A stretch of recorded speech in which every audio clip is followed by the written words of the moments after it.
nakalagay dito kasi I'll just give the context. No? Nung February pa dapat magpapalitan ng Senate President at dapat to napunta kay Senator Lauren Legarda. Pero nakanggap kami ng matawag at dun sinasabi hindi maaaresto si Senator Jinggoy, hindi magkakakaso, huwag siyang sumama. Narinig ko mismo yung conversation. Pero may kasama pa kasi kami isang senador na siya din ang nag-decide na wag nang ituloy yung papalitan. At netong ako na, kausap ko siya, payag siya pag number 14 siya, number 13 Senator Bato. But tinatanong ko siya, kasi wala naman siyang kaso. So tinatanong ko siya na, Sen, bro, wala ka namang kaso eh, bakit ka tinatakot? Tapos sabi nga niya na, kita mo naman sa ribbon eh, banggitin ka lang, patay ka na. At etong ginagawa nila Senator Lacson, la SP Soto, mabigat. So ang kinatatakot din niya, wala naman siyang kaso, wala naman. I can back up this, what I'm saying. But nagulat ako dito po sa letter E42, nakalagay dito, nag-deliver kay Senator Soto. Pwede nyo bang i-verify? Totoo po ito at ay kwento nyo yung circumstance. Yes, Your Honor. Sige, sir. Yung time na yan, Your Honor, advance team kami, Your Honor. Nauna kami sa area kasi in-advance na kami ng team leader namin na nag-proceed na sa building ni Tito Soto sa Baclaran. So, after lunch, nandun na po kami aboard. Ngayon, nag-atay kami na dumating sila ni Boss Saldi. Kalaw na dumating la. Ngayon, na okay na yung area, nariko na namin. Pagdating nila, na ako nag-guide po dun sa baba. Pang may basement sa gilid po. Ngayon, dumiritz yung limo ni Boss umikot. Tapos nag-drop off. Tapos umakyat sa parang danan, Your Honor. At tapos may elevator. Kasama niya po si A.A. Mark, saka si Paul, saka yung ISO niya po, si Police Major Dichioso po. Tapos nun, pasakay siya sa elevator, may pagbukas ng elevator, may nagsalubong po doon. Sumakay sila. Tapos yung malita po na dala po namin, nadala po ng mga kasama po, tulak-tulak po nila yung dalawa, hinabol ko yung dalawa, at sinamay po sa elevator. Tapos yung the rest po na ibang malita, hindi po nakahabol. Nauna na po, akyat sa taas po. Anong dineliver nyo? Pera? Pera po. Alam mo magkano? Large po, malaki. Large? Ang large usually, ang laman ay... 40 to 70 po. So, ilan ang dineliver? Mga 40 to 70 po yung... So, isang laman. maletang? 5 po, 5. 5 maleta na tig 40? Yes, Your Honor. Yeah. So, more or less, kailan? Sige, Your Honor. More or less, kailan? When? Year 2024 po, bago mag... Campaign period? Yes po. Okay. So, kaya ako to tinatanong dahil mabigat sa akin to dahil nga pinaniniwala natin yung Blue Ribbon Committee na pinamunuan ni Senator Lacson, but everyone knows magpartner talaga yan si Senator Tito Soto and Senator Lacson, no? Not partners in business but partners in politics, no? And then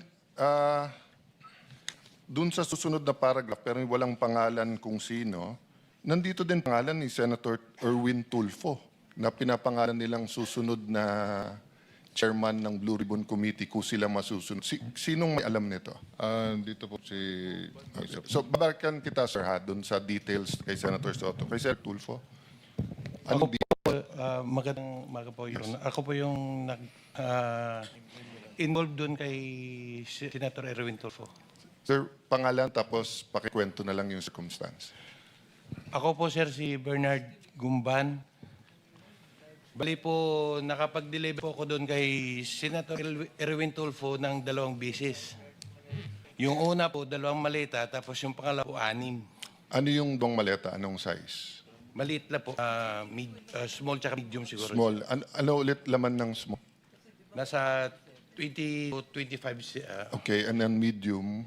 Yung po, Medium ata yung 20 to 25, no? Tama ba? Maliit po. Yung small po, Okay, tapos yung medium. nasa 40 to 50. Okay, so ang dineliver mo is from 60 to 70. Ganun. Okay. Tapos yung pangalawang beses po, Your Honor, 6 na mali na po. 6 na gano'ng kalaki? Halo-halo po. Halo-halo na.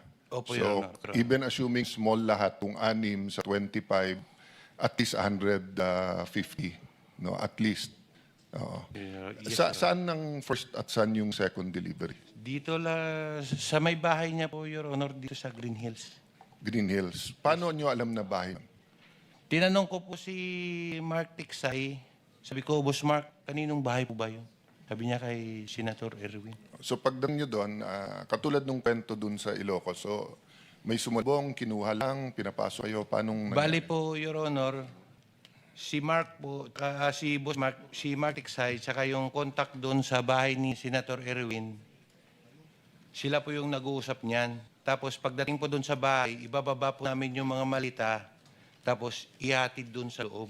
Yung nagre-receive na po yung si Boss Mark na po, saka yung nagre-receive yung bala. So hanggang saan ka nakapasok? Nakapasok po ko doon, yung bahay po may basement eh. Hindi na hanggang sa ano lang. Pero Basement, pababa. kasama kotse or bababa?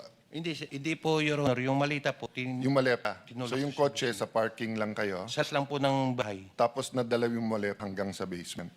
Papasok lang po kasi may sumalubong na po doon eh, yung... Okay. yung ano So po kung yun. halimbawa dadaan namin dun sa mga lugar na sinasabi niyo, matuturo niyo na ito yung bahay tapos Yes, masasabi Your niyo Honor. dito yung basement. Yes, sir. Yes, sir. Opo. Third lang, nagulat lang ako sa mga pangalan na to. Letter J, Franz Castro. Nasa Progressive Act to at nandito siya nung Martes. Martes at this week nandito siya eh. Sino may alam nitong kay Franz Castro? Nasa paragraph 43. Tapos Leila de Lima. Tapos may nakalagay dito sa Polo Club na bigay.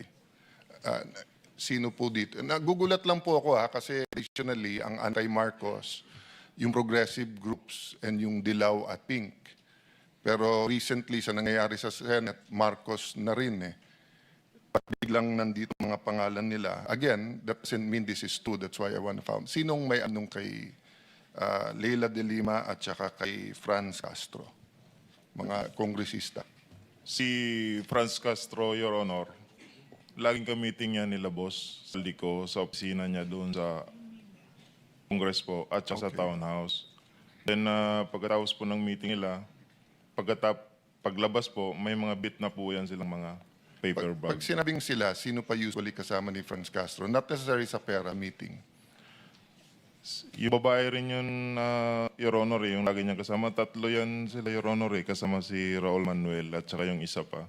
Si Franz Castro at saka si Brosas, Your Honor. How about yung kay Leila de Lima? Sinong may alam? Si Laila de Lima po, lagi po yan sa townhouse. Ka-meeting po sila boss. Then, pagkatapos po niyan, ganoon din po, may dala-dala na rin po yan. Kuha niyan, Your Honor, Quadcom hearing. Kailangan nating i-clarify muna, no? Kasi yung pagkabanggit nyo kay Congresswoman Laila de Lima, kasama siya sa mga congressmen ng 19 Congress. Hindi pa siya congresswoman noon eh. Bakit siya kasama rito doon sa listahan ninyo sa paragraph 43? Yun po yung, siguro po may ilusis po kami dyan kasi, Your Honor, Napagkamalan niyo siyang congresswoman noong panahon na yon. nung congresswoman, nung panahon na yun, Your Honor, hindi pa po siya kongresista. Pero yung namimit na po kami ni Attorney Baligod, kung congresswoman na po kasi, kaya na sama po dyan sa mga congressman po.